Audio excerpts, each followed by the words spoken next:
I am in Christ. आप देख रहे हैं यहां लिखा हुआ है, मैं यीशु मसीह में कौन हूं। हमारा जो पोजीशन है वो यीशु मसीह में क्या है। जब अमेरिका में अब्राहम लिंकन ने दासत्व की प्रथा को खत्म किया और उसको कानूनी तरीके से खत्म किया, तो बहुत सारे लोग जो गांवों में रहते थे उनको ये पता नहीं चला कि ये कानून बन चुका है, और वो उस समय भी सोचते थे कि हम अभी भी गुलाम हैं। लेकिन धीरे धीरे ये खबर फैली पूरे अमेरिका में, और सारे जो गुलाम थे, दास्ता में पड़े हुए थे, उनको मालूम हुआ कि हम आज़ाद हो गए हैं। लेकिन बहुत सालों के बाद अब्राहम लिंकन की मुलाकात एक ऐसे व्यक्ति से हुई जिसको ये पता ही नहीं था कि वो गुलामी से आज़ाद हो चुका है। फिर जब उसको बताया गया तो उसे विश्वास नहीं हो रहा था कि मैं आज़ाद हो गया हूँ। आज शायद बहुत सारे क्रिश्चियन हैं, विश्वासी हैं, स्पिरिट फिल्ड लोग हैं, और उनको ये मालूम नहीं है कि आप यीशु मसीह में आज़ाद हो गए हैं। आप सब जोर से बोलिए, हम आज़ाद हैं। ये बहुत ही बड़ा टॉपिक है, और मैं अपने टेलीविज़न के सारे दर्शकों से ये कहना चाहता हूँ कि इस टॉपिक पर जब मैं बात करूँगा आज आपसे, तो मैं चाहता हूँ कि आप अपनी पुरानी बातों को, पुराने जीवन को, उन बातों को जिनसे गुलामी आपको महसूस होती है, उससे आप आज़ाद हो जाएं। और चर्च के लोगों से भी आज कहना चाहता हूँ मैं, कई बार हम बाहर से बहुत अच्छे hallelujah praise the Lord Christian दिखते हैं, लेकिन हमारे जीवन के उन तमाम छिपे हुए रूम्स में हम गुलामी का जीवन जीते रहते हैं। हमारी हिडन लाइफ में बहुत सारे ऐसे काम होते रहते हैं जिनमें शैतान जो है वो अपना राज्य जमाए रहता है। और इसलिए आज मेरे पास एक अच्छी खबर है, मैं सुसमाचार का प्रचारक हूँ, और मेरे पास शुभ संदेश है, गुड न्यूज़ है कि आप आज की सर्विस में मेरे टीचिंग को ख़त्म होते होते आप आज़ाद हो जाएंगे। ताली बजाएं, परमेश्वर को धन्यवाद दें। एक बहन का फ़ोन आया मेरे पास दिल्ली से, और वो कहने लगी मैं बॉर्न क्रिश्चियन हूँ, और उसको ब्रेस्ट में ट्यूमर है, और वो कहने लगी कि मैं आपके कार्यक्रम को देखती हूँ, लेकिन मुझे आज़ादी क्यों नहीं मिल रही है।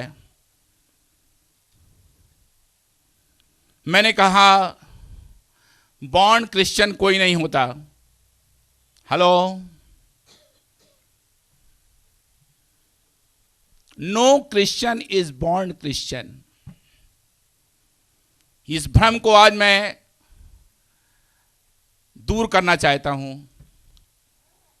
यदि कोई भी व्यक्ति मसीह परिवार में पैदा हुआ है और वो कहता है कि मैं बॉर्न क्रिश्चियन हूं, और बॉर्न क्रिश्चियन होने के नाते मैं क्रिश्चियन हूं, तो ये बाइबल की सही परिभाषा नहीं है। बॉर्न क्रिश्चियन क्रिश्चियन नहीं है, बॉर्न अगेन क्रिश्चियन क्रिश्चियन है। Hallelujah. Let me repeat again, born again Christian, जिसका नया जन्म हुआ है। हमारे देश में जो क्रिश्चियन हैं, सबका नया जन्म नहीं हुआ है। वो चर्च में हैं, उन्होंने बपतिस्मा लिया है, शायद वो बड़े बड़े कैथेड्रल में जाते हैं, शायद वो बहुत उच्च परिवार के हैं, उनका स्टेटस बहुत बड़ा है, शायद उनके घर के गेट के ऊपर क्रॉस लगा हुआ है, शायद वो क्रॉस पहनते भी हैं। आई एम नॉट क्रिटिसाइजिंग, लेकिन इन बातों से क्रिश्चियनिटी का कुछ लेना देना नहीं है। यदि आपका नया जन्म नहीं हुआ है, निकोदेमुस भी यीशु मसीह से ऐसी ही भाषा में बात कर रहा था और उसको मालूम नहीं था कि यहूदी धर्म का इतना बड़ा गुरु होकर, सरदार होकर, व्यवस्था को जानकर। एक और बात, बाइबल केवल पकड़ लेने से आप क्रिश्चियन नहीं होते, गाना गाने से भी आप क्रिश्चियन नहीं होते। जब तक आप यीशु मसीह में नए जन्म के अनुभव के साथ आत्मा से जन्म नहीं लेते, तब तक आप यीशु मसीह में अपनी पोजीशन को सेट नहीं करते। हमारी जो पोजीशन है पहले संसार में थी, दास्ता में थी, गुलामी में थी, पाप में थी, और तब हम वहां से ट्रांसफर होते हैं, परमेश्वर के राज्य में आते हैं, और तब हमारी पोजीशन एक बिलीवर के रूप में पहचानी जाती है। सब लोग जोर से बोलें, मैं विश्वासी हूं। यदि आप विश्वासी नहीं हैं तो चुप रहिएगा। आदम और हवा ने जब पाप किया तो वो फिजिकली नहीं मरे, लेकिन स्पिरिचुअली वो मर गए। फिजिकली इसलिए नहीं मरे क्योंकि परमेश्वर ने उनके नथनों में श्वास फूका था। पाप तो किए, परमेश्वर ने उन्हें अदन से बाहर कर दिया, लेकिन स्पिरिचुअली वो मर चुके थे। स्पिरिचुअली जब उनके जीवन को देखा गया तो वे मर गए। ठीक इसी को जिंदा करने के लिए यीशु मसीह आया। हालेलुया। पहला आदम मर गया, दूसरा आदम आया, तीसरे दिन मुर्दों में से जी उठा, और रोमियो की पत्री में लिखा हुआ है, जिस आत्मा ने तुम्हें जिलाया, यीशु मसीह को जिलाया, वही तुम्हें जिलाएगा। हालेलुया। आप जोर से, इससे भी ज्यादा जोर से हालेलुया बोल सकते हैं। ताली बजाते हुए बोले हालेलुया।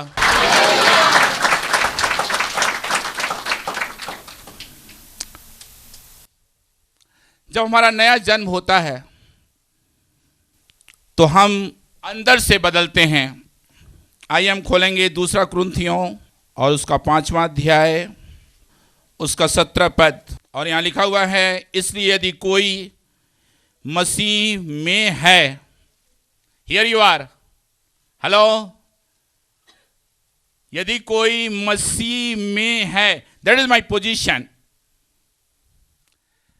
अब मैं शैतान के हाथ में नहीं हूं, शैतान के राज्य में नहीं हूं, मैं संसार का नहीं हूं, मैं अधर्म का नहीं हूं।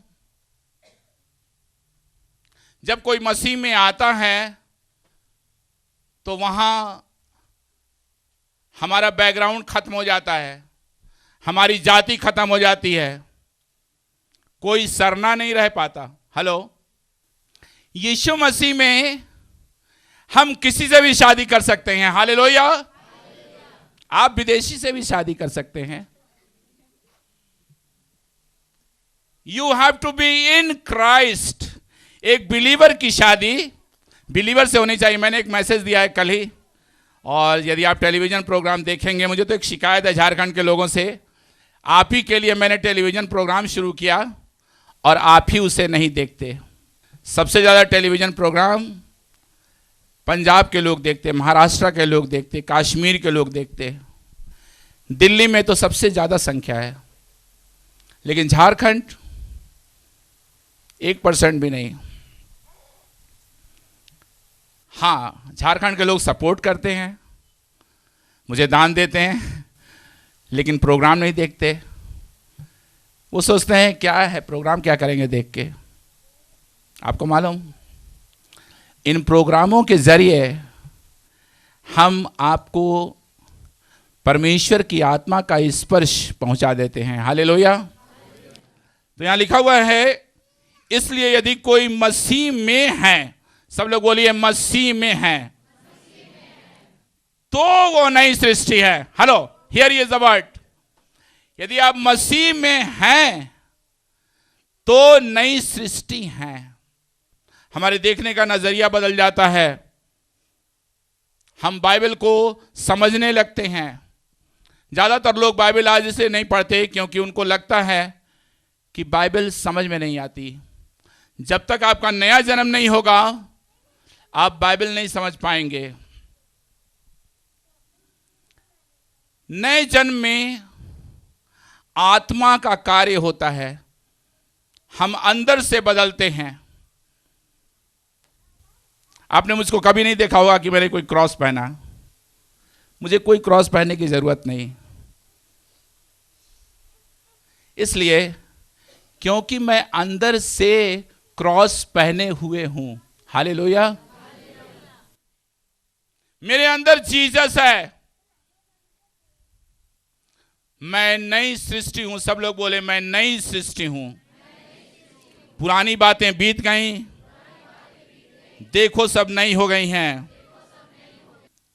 अब दूसरी बात बताने जा रहा हूं। हम परमेश्वर की संतान हैं। हम पढ़ेंगे पहला यूहन्ना 3:1-3।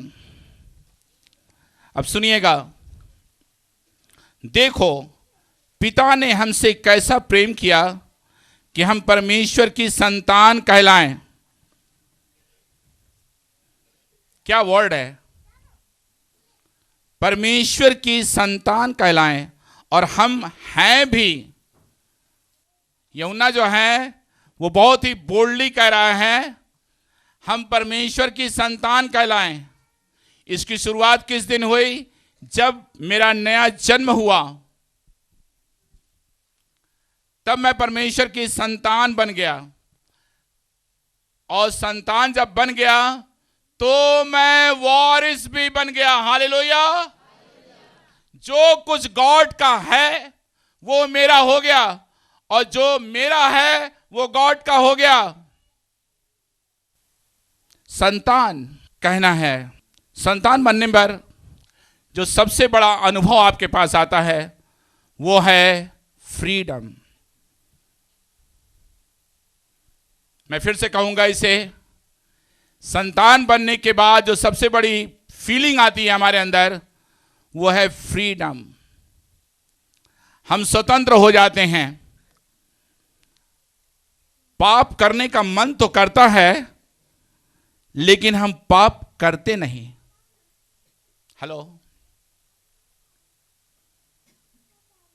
कई बार हम पाप में गिर भी जाते हैं लेकिन हम वहां से तुरंत उठते हैं। धर्मी जन 7 बार भी गिरे तो वो नाश नहीं होता। संतान जो है उसके अंदर एक बीज बोया गया है, और वो बीज है आत्मा का बीज। आत्मा हमारी सहायता करता है। संतान बनने के बाद आप प्रभावशाली ढंग से प्रार्थना कर सकते हैं। संतान बनने के बाद आपके अंदर साहस की आत्मा आ जाती है। संतान बनने के बाद आपका आउटलुक ही नहीं बदलता, आपका संपूर्ण व्यक्तित्व बदल जाता है। आप संसार से दूरी बना लेते हैं। आपके मन में यह आता है कि आप बार बार कहें I belong to Jesus. Hallelujah. मेरा डैडी जीसस है। I belong to Jesus. किसी से बगल में हाथ मिलाई और बोलिए आई बिलोंग टू जीसस। फिर से बोलिए आई बिलोंग टू जीसस।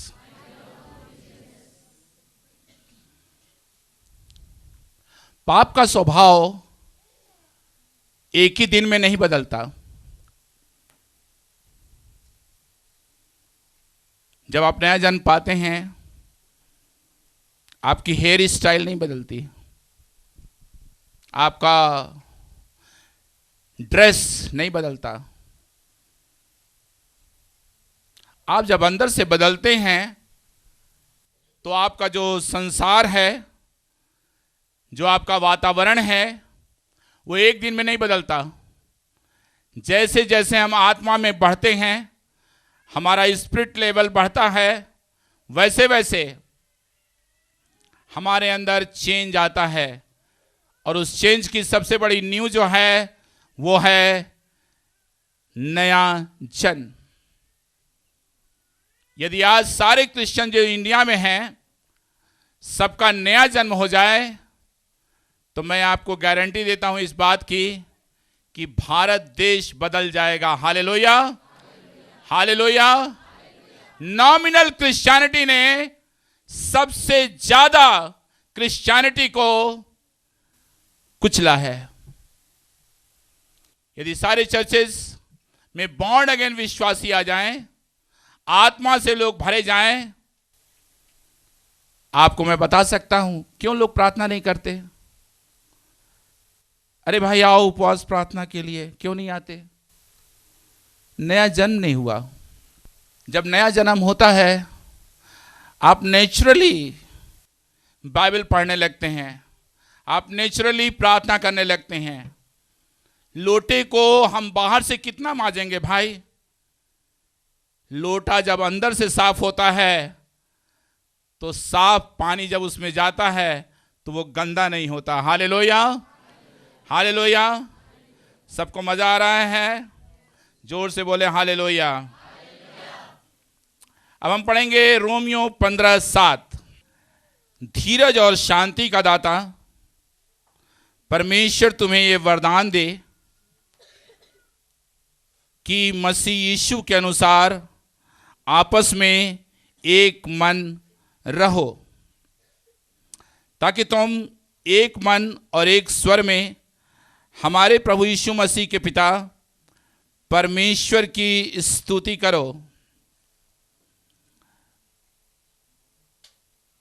ये पद जो है वो बता रहा है आपस में एक मन रहो।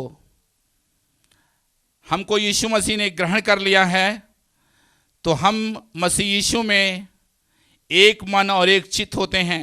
आइए हम पढ़ेंगे थोड़ी देर के लिए यूहन्ना रचित सुसमाचार और उसका 15 अध्याय और उसका 4 पद। सब लोग अपनी बाइबल में देखें।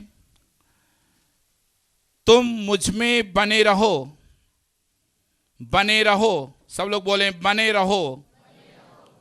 और मैं तुम में। तुम मुझ में बने रहो और मैं तुम में बना रहूं। यानी परमेश्वर ने मुझे एक्सेप्ट कर लिया है और मैंने परमेश्वर को एक्सेप्ट कर लिया है। हम और परमेश्वर, हम और यीशु मसीह, मैं और यीशु मसीह एक हो चुके हैं। हम आत्मा में एक हैं। शेलेट नाम की एक सिंगर थी और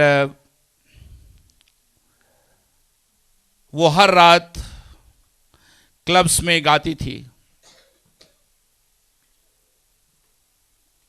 लोगों का मनोरंजन करती थी और उसका जीवन बहुत ही पाप में डूबा हुआ था। एक रात, बहुत देर रात, वो डांस करके अपने कमरे में आई और अपने कपड़ों को वो उतार रही थी। उसी समय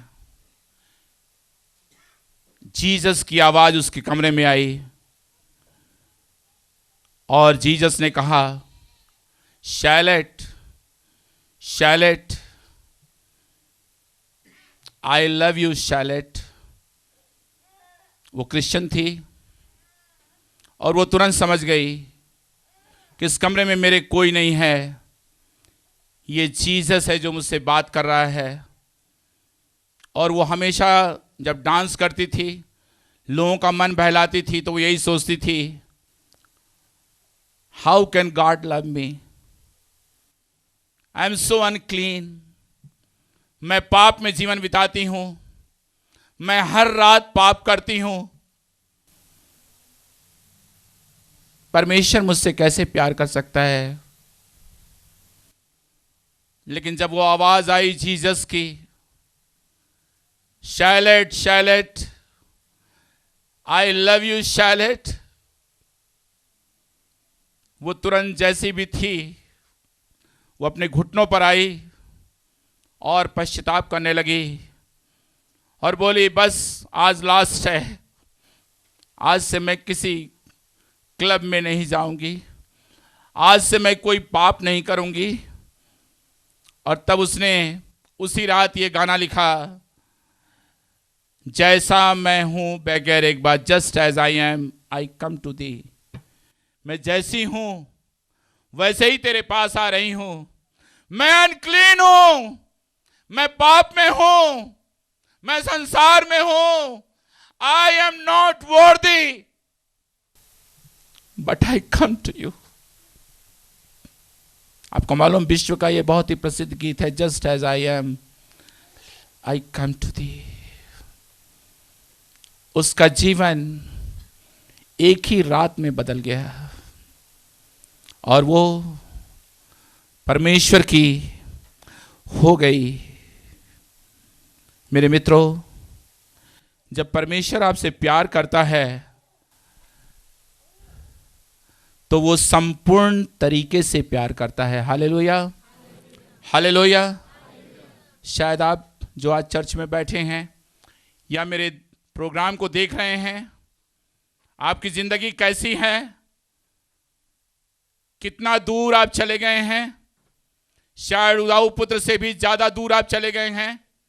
शायद आप पौलुस जो पहले शाऊल कहलाता था उससे भी दूर चले गए हैं।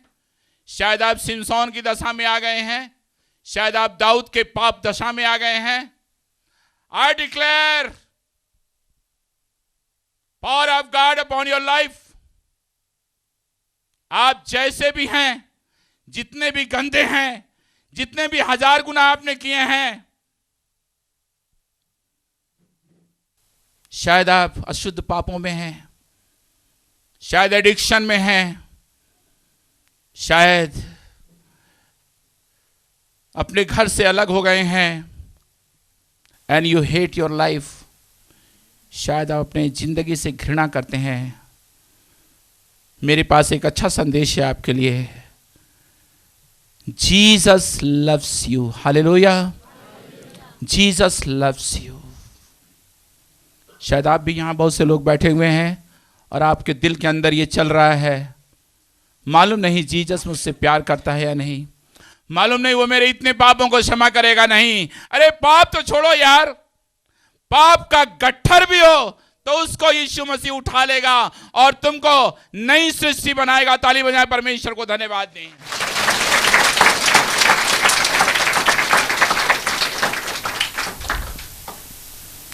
Now you are a Saint.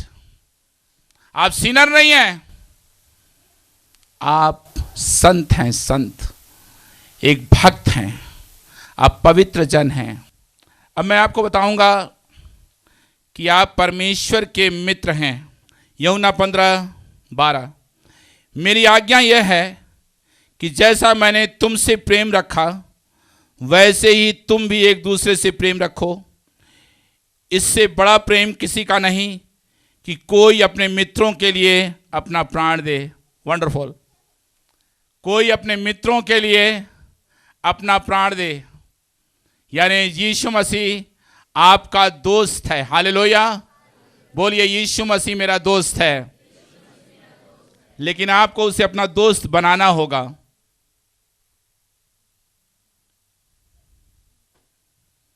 केवल कहने से वो दोस्त नहीं हो जाएगा।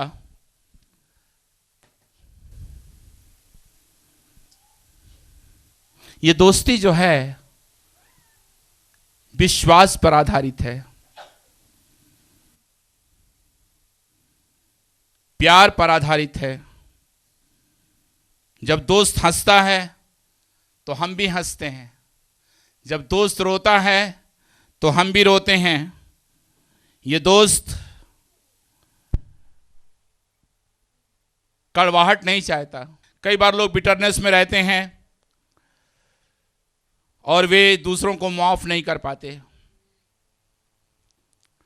माफी करने का सबसे बड़ा सिद्धांत क्या है?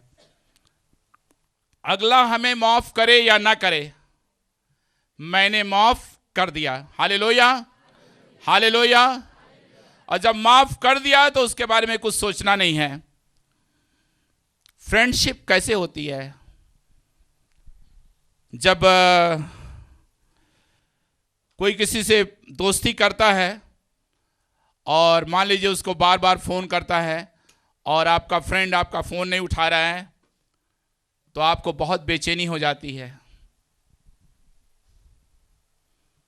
आप सोचने लगते हैं क्या हो गया यार, ये मेरा फ़ोन क्यों नहीं उठा रही है, ये मेरा फ़ोन क्यों नहीं उठा रहा है।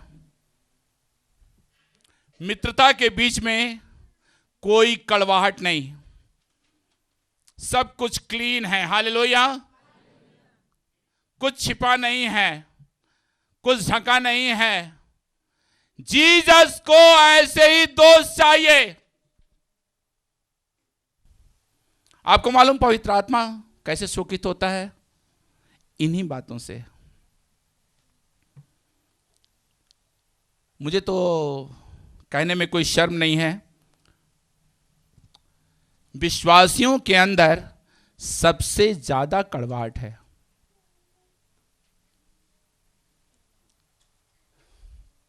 मैंने एक लंबी यात्रा अपनी सेवकाई की देखी है। कड़वाहट के कारण इतने डिनोमिनेशन हो गए हैं। कड़वाहट के कारण लोग एक दूसरे के साथ प्रार्थना नहीं कर सकते। कड़वाहट के कारण लोग पार्टियों में जब जाते हैं, जब किसी से नाराज रहते हैं, कड़वाहट में होते हैं, रास्ता घूम करके चले जाते हैं। कड़वाहट। और वो क्या कहते हैं भाई रंजीत कुमार से, हम अन्य भाषा बोलते हैं। अरे अन्य भाषा जो तुम 10 साल तक बोल रहे थे, वही अन्य भाषा आज भी बोल रहे हो, और तुम्हारी आदत पड़ गई है अन्य भाषा बोलने की। तुम्हारी आदत पड़ गई है प्रेज द लॉर्ड बोलने की। तुम्हारी आदत बन गई है हालेलुया बोलने की। लेकिन तुम अंदर से ईमानदार नहीं हो। God wants something honest, pure honesty, pure विशुद्धता, प्योर पवित्रता। God wants transparency. मेरे इतने साल के पवित्र आत्मा के साथ संबंध में कई ऐसे क्षण आए हैं जब पवित्र आत्मा मुझे भी छोड़कर चला गया, और उस प्रेजेंस को पाने के लिए मैंने बहुत आंसू बहाए, प्रभु भोज लिया, पश्चाताप किया, ताकि वो इंटीमेसी, वो प्रेजेंस, वो ग्लोरी मेरे पास फिर से आ जाए। आप ऐसा मेरे बारे में कभी मत सोचिएगा कि मैं हमेशा पवित्र आत्मा में हूं। नहीं, मेरे जीवन से भी पाप होते हैं, त्रुटियां होती हैं, भूल होती है, लेकिन मैं लौटता हूं यीशु मसीह की बाहों में।